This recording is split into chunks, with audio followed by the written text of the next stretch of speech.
नमस्कार मित्रांनो, स्वागत आहे तुमचं रोहित जाधव GFX नवीन व्हिडिओमध्ये। तर आज मी तुमच्यासाठी घेऊन आलो आहे शॉप ओपनिंग बनवण्याच्या 2 अशा कडक PLP फाइल्स आणि या फाइल्सची लिंक तुम्हाला व्हिडिओच्या डिस्क्रिप्शनमध्ये दिलेली आहे। तसेच दोन्ही डिझाईन्समध्ये वापरलेले मटेरियल व PNG सुद्धा तुम्हाला मी एका फोल्डरमध्ये दिलेली आहे।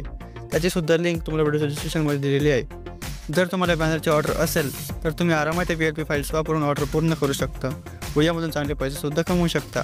चॅनलवर नवीन असाल चॅनल सबस्क्राइब करा, व्हिडिओला लाईक करा। मी याच प्रकारचे नवीन बॅनर PLP फाइलचे व्हिडिओज घेऊन येत असतो। तर वळूया आजच्या व्हिडिओकडे। तर येऊया आपण पिक्सेल लॅब ॲप्लिकेशनमध्ये। तर इथे आपण जी पहिली PLP फाईल आहे आपली ती ओपन करून ठेवलेली आहे। तर इथे मी सर्वप्रथम घेतला आहे बॅकग्राऊंड आणि त्यानंतर परत आपण हे 2 बॅकग्राऊंड यावरती मी परत एक बॅकग्राऊंड घेतलेला आहे। तुम्ही हवं तर एक ठेवू शकता किंवा दोन्ही यूज करू शकता। तर आपण खाली परत आपण व्हाईट सुद्धा घेतलेला आहे। तर तुम्हाला रेड पाहिजे असेल काही तर तुम्ही रेडच ठेवू शकता किंवा हे व्हाईट ठेवू शकता। त्यानंतर वरती आपण एक एलिमेंट ॲड केला आहे PNG सस्नी निमंत्रणचं। त्यानंतर आपण जे वरती श्री गणेश नम वगैरे टाकतो तर इथे मी ते टाकलं आहे, तुम्ही हे चेंज करू शकता। आपला रेग्युलर फॉन्ट इथे यूज केला आहे मी। त्यानंतर हे काही एक लाईन, त्यानंतर एक आपण टेक्स्ट वेक्टर घेतला आहे ज्यामध्ये आपलं भव्य शुभारंभ 16 हे नाव असणार आहे। तर या टेक्स्टला मी इन्फिनिटी फॉन्ट यूज केला आहे, इन्फिनिटी 39 हा फॉन्ट याला यूज केला आहे। तर त्यानंतर आपले शॉपचं नाव हे बघू शकता। तर हा सुद्धा इन्फिनिटी फॉन्ट आहे, तुम्ही हा इंडियन फॉन्ट कन्वर्टरमध्ये कन्वर्ट करून आरामात इथे यूज करू शकता। त्यानंतर उद्घाटन सोहळ्याचे जे काय तारीख वेळ असेल ते इथे। त्यानंतर बाईक रिबिन कट करताना आपण इथं काहीची ॲड केली। त्यानंतर खाली अजून काही जे टेक्स्ट असेल आपलं ते। तर शुभारंभाच्या वरती मी एक हा ऑरेंज अराउंड घेतला आहे। मला हवं तर तुम्ही हे यूज करू शकता किंवा तुमची जी इच्छा असेल ते तुम्ही करू शकता। तिथे शुभ असते, ज्याच्या हस्ते उद्घाटन होणार आहे त्याचे नाव वगैरे आपण इथे टाकू शकतो। तर याला सुद्धा मी रेग्युलर फॉन्ट यूज केला आहे, तुम्ही ते आरामात चेंज करू शकता। तर हे बघू शकता इथे निमंत्रकचे नाव वगैरे तुम्ही हे सगळं एडिटेबल आहे, तुम्ही आरामात चेंज करू शकता। तर खाली इथे मी परत एक रेड पट्टी ॲड केली आहे। त्यानंतर पत्ता हे काही लोकेशनचं जे PNG आहे आणि परत काही एलिमेंट्स मी इथे यूज केले। तर हे बघू शकता वरती फोटो वगैरे देवाचे आपण जे काही टाकतो ते। तर अशा प्रकारे आपली पहिली डिझाईन तयार झालेली आहे। आता इथे खाली बघू शकता इथे रिकामी स्पेस मी ठेवलेला आहे मुद्दामून।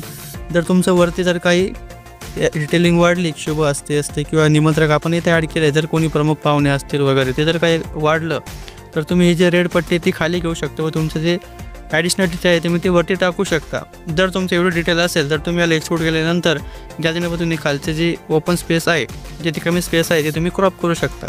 तर अशा प्रकारे तुम्ही यूज करू शकता। तर मित्रांनो, आलो आहे आपण आपल्या दुसऱ्या डिझाईनमध्ये।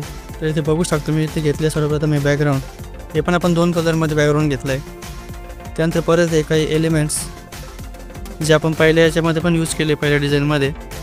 तर वरती आपले हे काही फोटोज, त्यानंतर परत खाली ते नाव, त्याच्या दुकानाच्या नावात हा सुद्धा इन्फिनिटी फॉन्ट आहे। इंडियन फॉन्ट कन्वर्टरमधून तुम्ही कॉपी करून इथं पेस्ट करू शकता।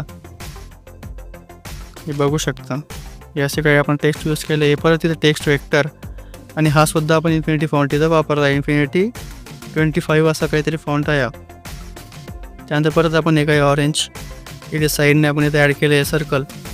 त्यानंतर आपलं तारीख वेळ वार जे काय असेल ते इथं खाली आपण ॲड केले। त्यानंतर आपण परत ते काही बॉटमला एक पट्टी ॲड केली। इथं जर तुम्हाला क्लायंटचा फोटो टाकायचा असेल किंवा तुमचा स्वतःचा फोटो टाकायचा असेल तर तुम्ही इथे टाकू शकता, चेंज करू शकता। ते बघू शकता ठिकाण वगैरे इथं सर्व ॲड केलं आहे। हा रेग्युलर फॉन्ट आपण इथे यूज केला आहे, हा तुम्ही आरामात चेंज करू शकता। त्यानंतर परत ते रिव्हिन आणि एक कैची खाली आपण आता इथे इन्स्टा ID टाकले आहे। हे बघू शकता इन्स्टा IDचा लोगो वगैरे इथे आपण ॲड केला आहे। तर हे पण तुम्ही चेंज करू शकता किंवा इन्स्टा IDच्या जागी जर तुम्हाला काही अजून टाकायचं असेल तर तुम्ही ते टाकू शकता। इथं मोबाईल नंबर वगैरे आपण ॲड केला आहे।